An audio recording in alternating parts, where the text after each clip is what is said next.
Kembali di Indonesia Bar, Anda masih ditemani saya Irfan Budiawan. Silakan Anda dapat bergabung bersama kami untuk berinteraksi di line interaktif kami 022 200 4774. Kita masih berbincang mengenai wacana rektor asing di perguruan tinggi di Indonesia. Saya kembali bersama Kang Asep. Kang Asep, tadi disampaikan bahwa sebetulnya banyak para pengajar, dosen, ataupun bahkan juga tenaga pendidik yang bekerja di luar Ya, seperti itu. Berarti betul. potensinya cukup tinggi. Apa yang sebetulnya juga menjadi penyebab banyaknya lebih memilih lah ngajar di luar daripada di Indonesia sendiri? Kalau menurut saya pribadi sih itu ya itu kesejahteraan ya yang belum memenuhi standar mungkin atau dengan kebutuhan yang ada di Indonesia sekarang ini, justru itu harus menjadi perhatian khusus bagaimana caranya mereka-mereka yang berpotensi dan mengajar di luar itu lebih mengutamakan mereka menyumbang ilmunya untuk negeri kita ini.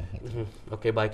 Kesejahteraan sendiri akhirnya juga masih menjadi tanda tanya Ya, seperti itu. betul. Ini ingin mendatangkan rektor asing. Ah, Tampaknya mau tidak rektor asingnya begini melihat ya. kesejahteraan Indonesia seperti ini, ngajar di sini atau Ya mungkin itu tadi takutnya ada standar ganda. Justru ya. mereka lebih atau pemerintah kita lebih menghargai rektor asing dengan misalnya fasilitas serba ada dan standarnya misalnya standar internasional kan. Sementara rektor-rektor di kita kan misalnya kesejahteraannya hanya standar lokal kan gitu kan.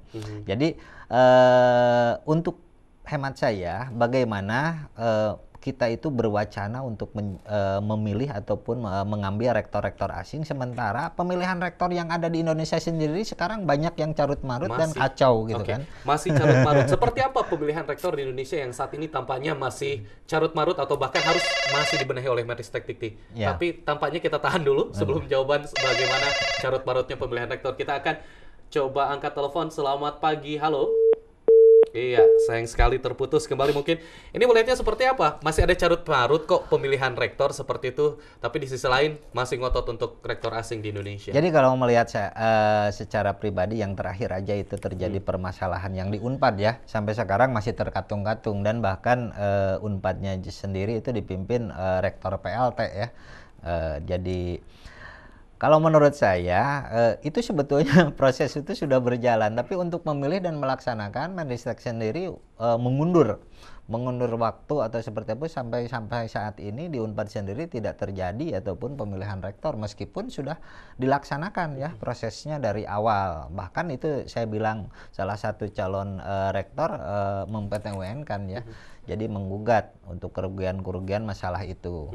Nah ini pada zaman-zaman beliau ini, zaman-zaman Pak Menristek ini terjadi juga di Untad kan, Kendari sama di UNES Semarang seperti itu. Kejadiannya hampir sama dengan kejadian di Unpad, di mana perlu digarisbawahi bahwa PTNBH itu Menteri itu hanya mempunyai suara 35%. Bukan membubarkan ataupun bisa mengulang kembali dan seperti itu. Nah ini terjadi ketimpangan ya, ketimpangan terjadi tumpang tindih aturan seperti itu. Oke, baik. Rektor yang akhirnya juga masih banyak celah lah seperti itu Ya. dalam tanda kutip. Ini dugaannya seperti apa bahwa memang permainan terutama untuk menduduki jabatan rektor ini masih cukup tinggi.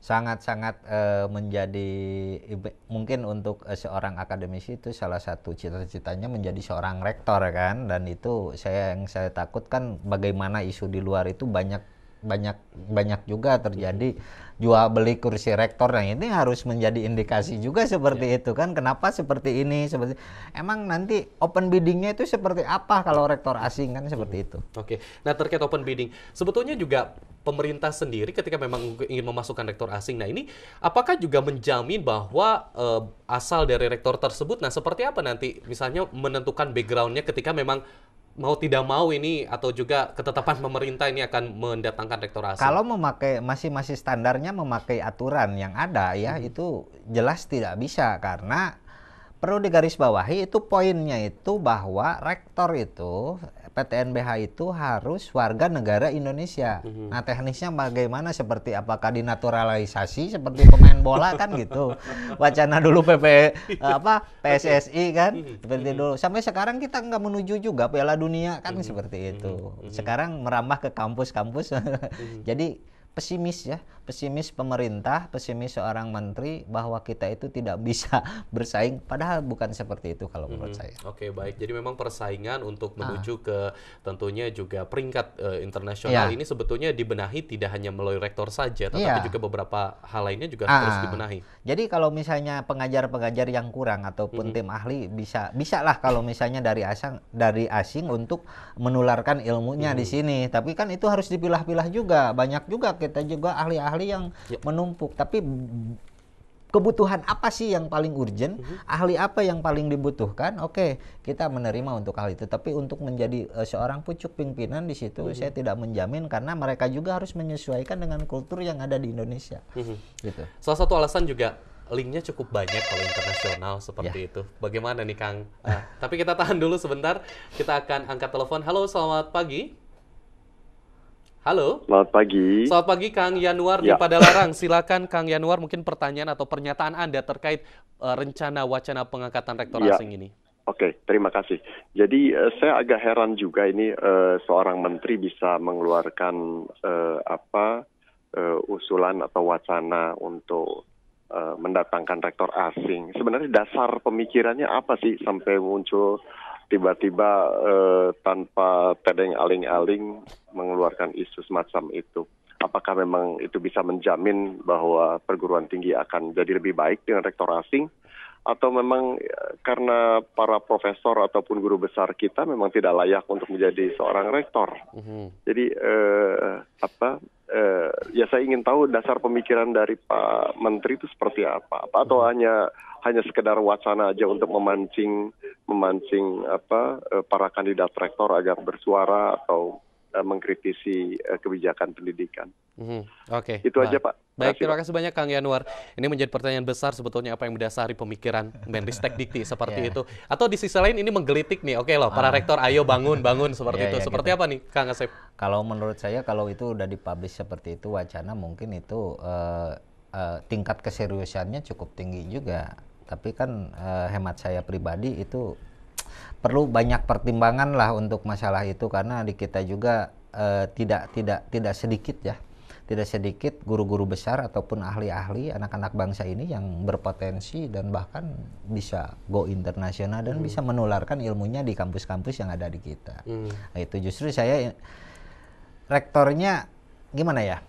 Kalau rektor asing itu tidak akan menjamin juga bisa mengembangkan karena kultur kita di situ beda ya. Budaya kita di sini seperti itu beda sekali kan. Oke, terkait kultur nanti kita akan coba bahas lebih lanjut Kang. Ini karena kita ketahui bahwa Indonesia sendiri mempunyai kultur ataupun juga budaya pendidikan yang sangat berbeda tentunya dengan negara lain. Apakah juga rektor asing ini dapat menyesuaikan dengan kultur Indonesia ketika menjabat di salah satu perguruan tinggi? Namun kita akan jeda terlebih dahulu. Tetaplah bersama kami di iNews Jabar.